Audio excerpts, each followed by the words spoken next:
Okay, I'm Ashton, and this is my presentation on dreamcatchers. So what was believed back in the day was that it protected people from having bad and negative dreams.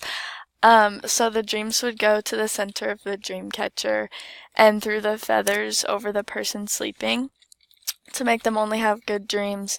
So obviously the dream catchers would hang above the beds, and then the bad dreams would get caught in the web during the night. Once the sun shines on them in the morning, then they would get destroyed again, so they would never come back. And then the history behind them was they were intended to teach natural wisdom.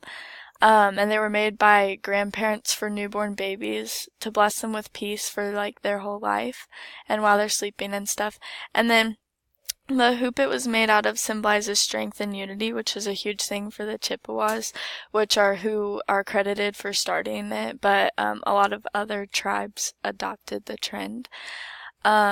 They called dream catchers a really long word that I can't say, which means spiders. And they saw spiders as a symbol of protection and comfort, so that's why they did that.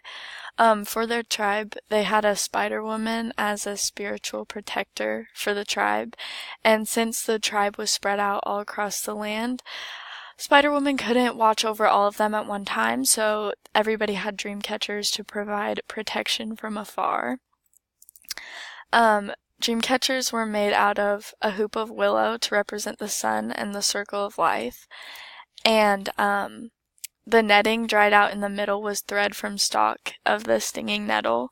And then they had decorative items on there too, such as like feathers and arrowheads and things like that. And then in comparison to today's dream catchers, back then they were definitely more boring than they are today, and now they're more decorative and extra.